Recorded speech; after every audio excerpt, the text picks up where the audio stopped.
Hi, I'm Mara Webster with In Creative Company, and I'm so thrilled today to be joined by Rebecca Rittenhouse to talk all about her television series, Maggie.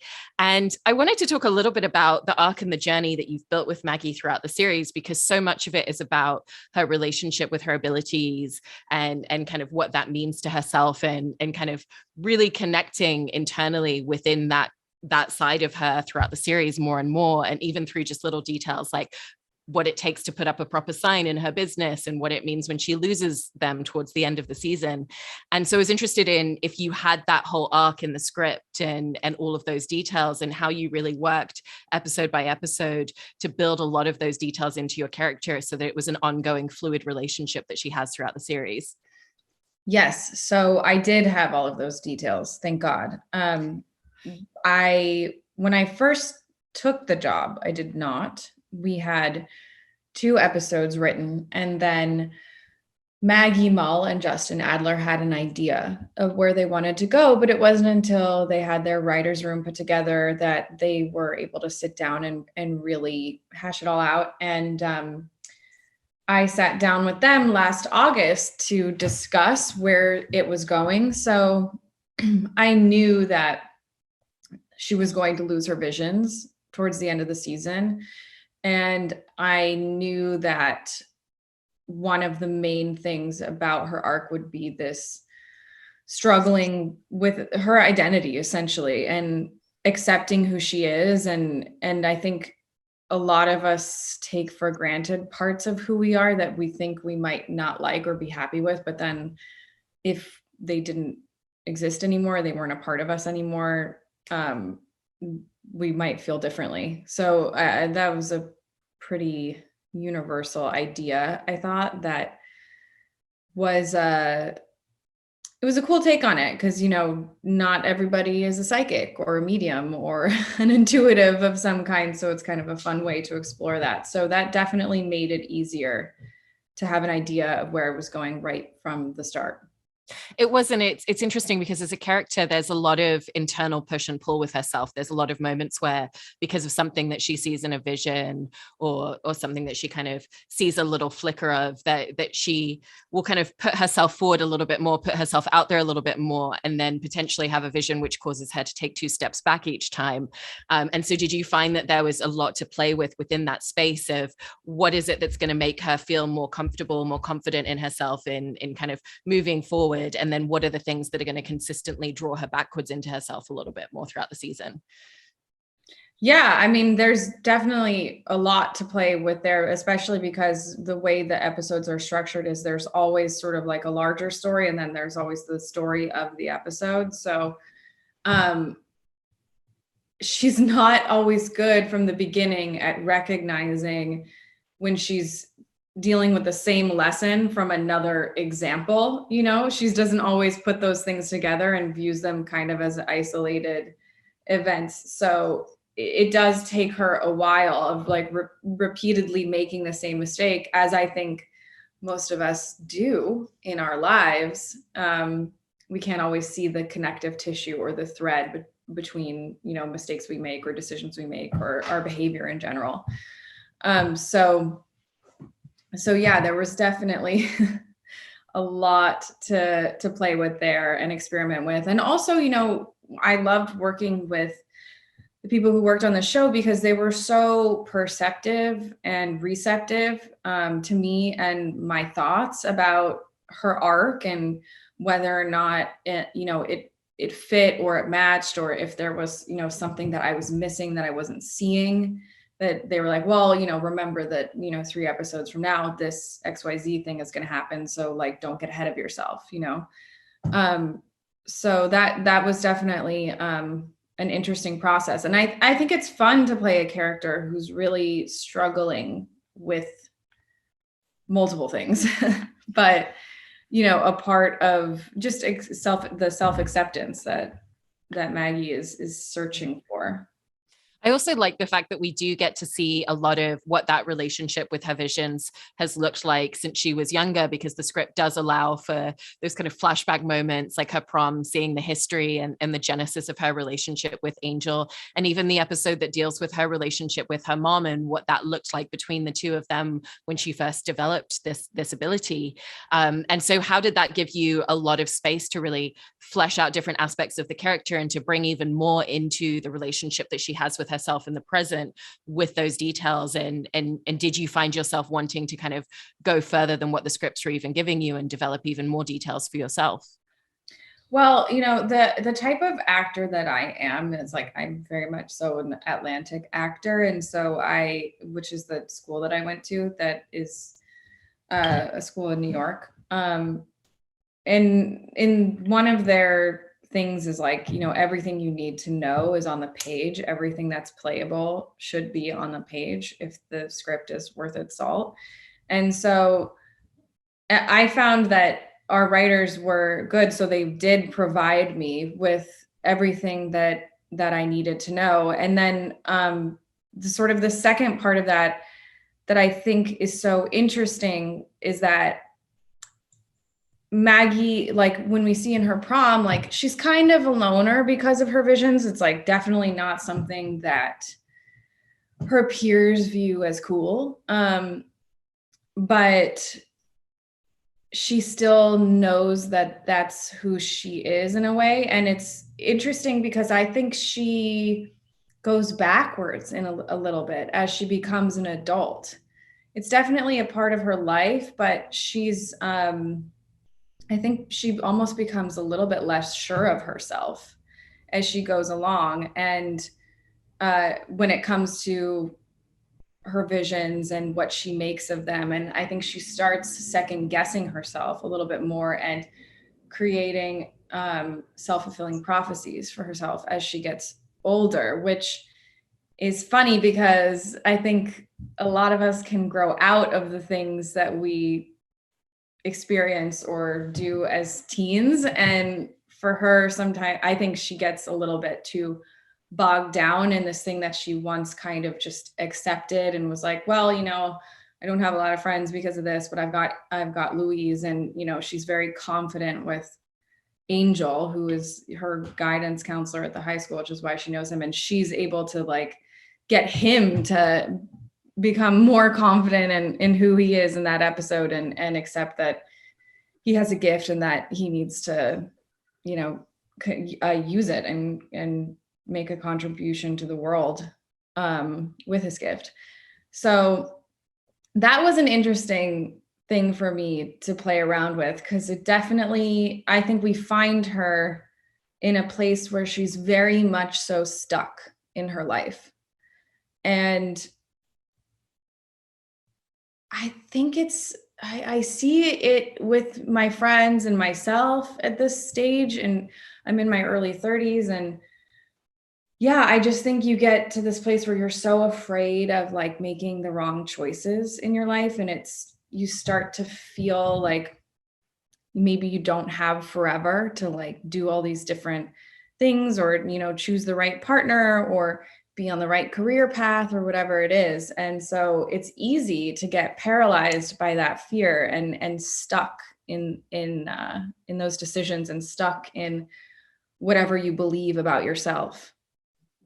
And when it comes to the romanticism between Maggie and Ben as well, I thought that was a really interesting exploration, because it's such a brief moment that they're actually together. But obviously, because of her vision that she has, there's so much more that she's seen and explored as a possibility within her mind. And that's something that feels like there's an undercurrent that just continues to build throughout the season, because the more she gets to know him, the more it kind of solidifies a lot of that, even though obviously then she has the different vision, which leads her away from him. And so how did you want to create that constant undercurrent of that romanticism and just that immediate connectivity of how deep it is for her, because she's seen an entire life and an entire partnership with this man in that moment? I found that so relatable, honestly, because obviously she sees things that then come true. So she puts a lot of stock in her visions, but I think that we all do that, you know, when we're in really like somebody or in love with somebody, we project a lot of hopes and dreams onto them. And, you know, I think that that's why it can be so hard to get over relationships sometimes, because it's not even what's in front of you, it's what you hoped would be in front of you. And I think that is just such an important thread in the show, because it's what we all experience in, you know, in when we're looking for love and looking for the right person. And obviously it's a romantic comedy, and that part of it needs to be there, and you need to really be rooting for them. So for Maggie to like really believe that it's there, and then for it to go away, but then for her to also want to do the right thing by Jesse and Ben, and kind of, I think, self-sacrifice a little bit, or, you know, not want to get in the way. I think it makes her more of a compelling protagonist, because she's not just, you know, playing around with people's hearts, or you know, doing something because she's like, well, I saw it, and not using it as a way to justify her behavior. She's really trying to do the right thing. And I think that makes it more romantic. And when you were filming moments like the vision that she has with him, where she then sees herself, or even when she sees herself with, in, you know, when she is in a relationship with someone else, and then she sees an argument between the two of them before it happened, how did you set about finding the sensibility or the tone for your performance in those moments? Because it's something where it is a completely real situation, but also there's a certain quality to it because it's something that she's envisioning in the future. Yeah, I mean, I think the sense of confusion, but also conviction is like something that I tried to balance, because obviously at this point in her life, she knows that she doesn't always get the full picture, but it's still really hard to let go of your interpretation of something that you feel you know to be true.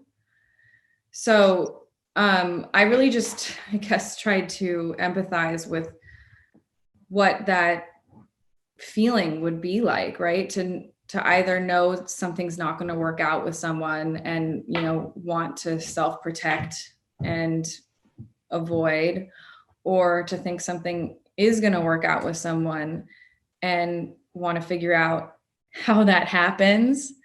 It's incredibly, like, it's complex, because you're not in the present moment. She's not often in the present moment. She's always thinking about what's next. And was there kind of a technicality to figuring out what it's like when she's doing a reading? What is it like when she's getting a vision? What is it like when she's, you know, processing what it is that she's seeing, as she's then deciding how she's going to communicate that to someone? Because again, sometimes it's an interpretation of the details that she's giving someone versus the full picture. And so how did you set about figuring out all of those little technical details that go into your performance in those moments? Yeah, so that there was a lot of technicality there, just with camera and the way they would want the visions to appear, and kind of like whether it was a romantic moment that was more tied to Maggie's personal storyline, or something that was more comedically driven. And those I found were slightly different in technical ways, or the way they would play around with the way they were lighting me in those moments, or the way my eye line was directed.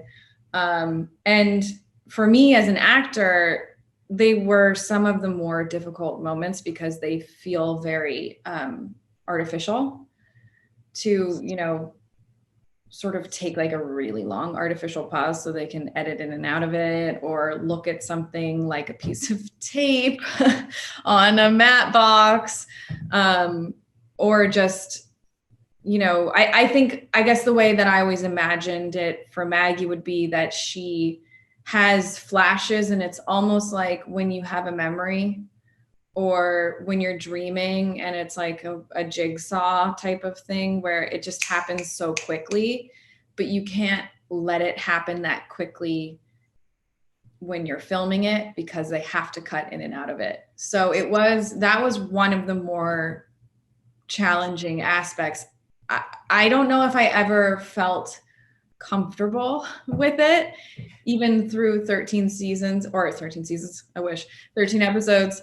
I probably got a little bit more comfortable with it, but I remember like thinking like, oh God, I feel like so like such a bad actor right now, right? Because I'm like having to like pause and hold this moment that I would never actually pause and hold for technicality.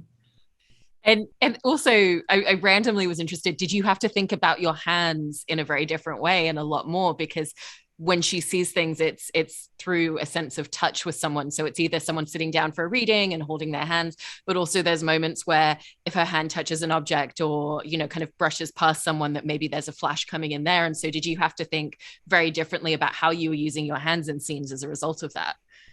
Well, the rules of Maggie's visions were something that we talked a lot about, because we decided that it couldn't be that she was constantly, that whenever she touched something, she got a vision. It either had to be like when she was focusing on it, or if like a strong message was coming across.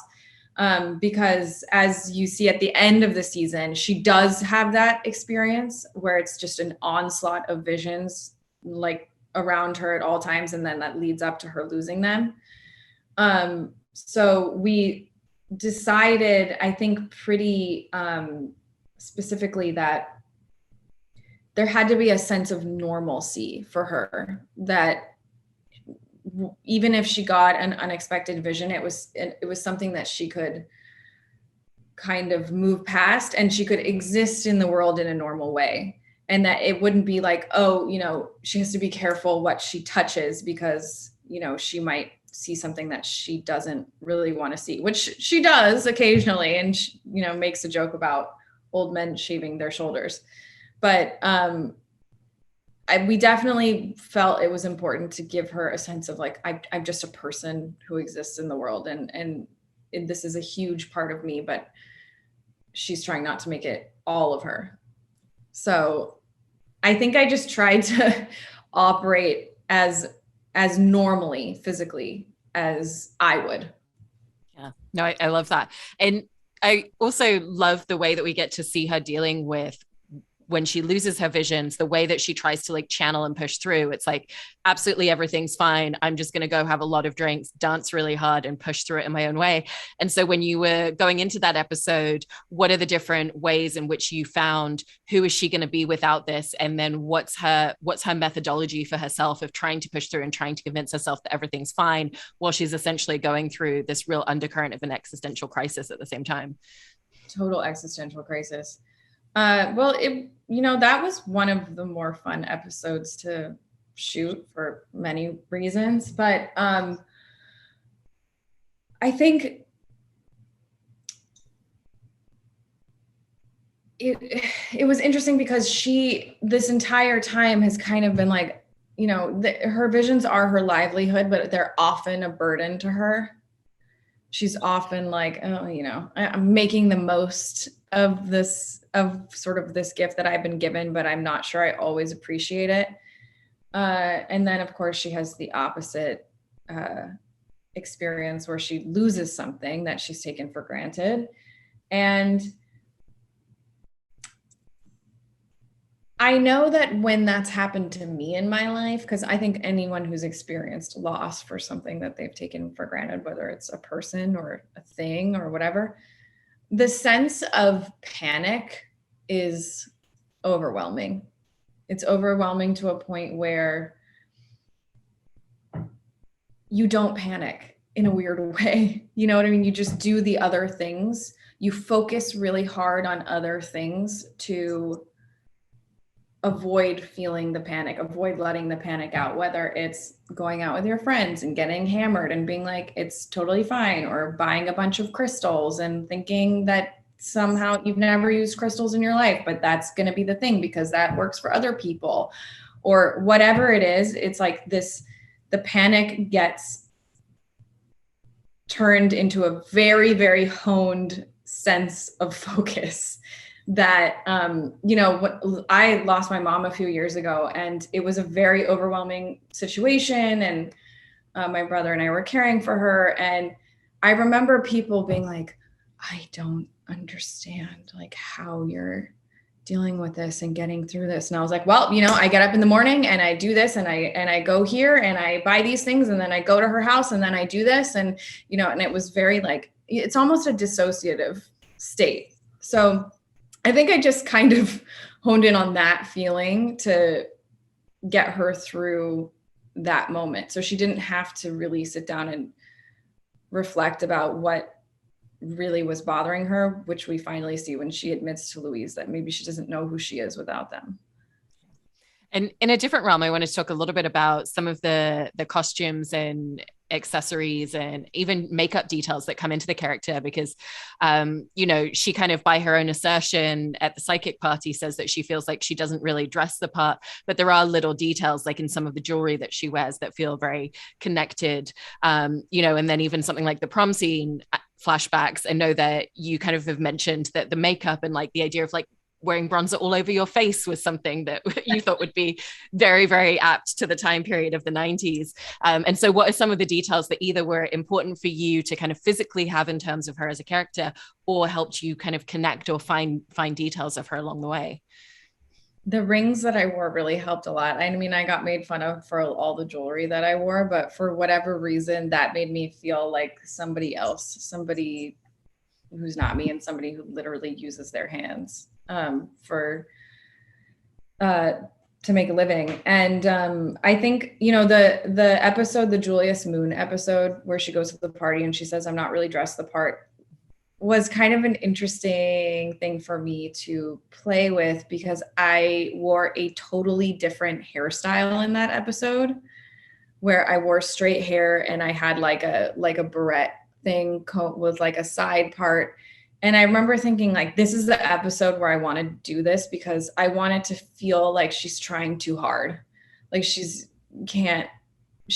not able to be herself really, which is part of why she feels uncomfortable in that situation. And she's maybe doesn't feel like she's good enough to be there, or she's, real enough to be there. It's just all this self-doubt and insecurity that sort of bubbles over. And I was trying to find a way to show that outwardly.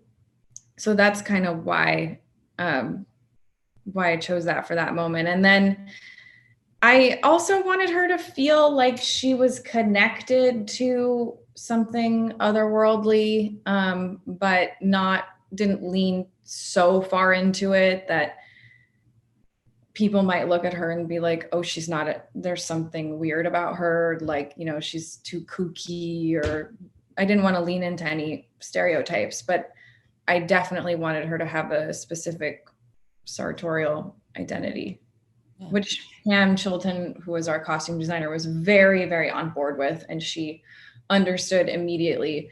And she was able to pillage the Fox vaults for tons of incredible vintage, one-of-a-kind stuff.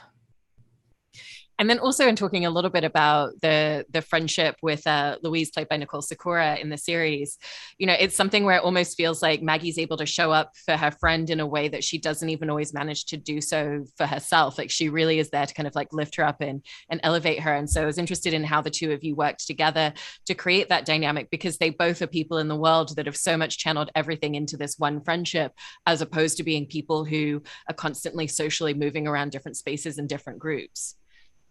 Yeah, I think they have gone through a lot together, and they've been together for so long. And I don't know, I find that happens with a lot of friends too, where you are able to give really good advice, but you're not necessarily able to take it. And I think they really do that for each other. I think Maggie helps Louise to sort of start to focus on what she wants, and, opening her own yoga studio and not being so obsessed with guys and dating. And Louise really helps Maggie to lean into who she is, accept who she is, find it beautiful, and to like live in the moment, instead of always trying to calculate, make the right choice. So they're really helpful for each other. And, Louise was in med school and she decided to leave. And that was, I think, a very difficult experience for that character to go a direction that was not approved of, or that wasn't deemed as valuable by society or her parents. And then Maggie being aware that she was a psychic at such a young age and not being accepted by her peers, but being accepted by Louise, I think it's a ride or die situation, you know? Absolutely. Well, I really, really loved everything that you did in the first season. And thank you so much for sharing all of this. Really appreciate it, Rebecca. Thank you. It was so nice to talk to you, Mara.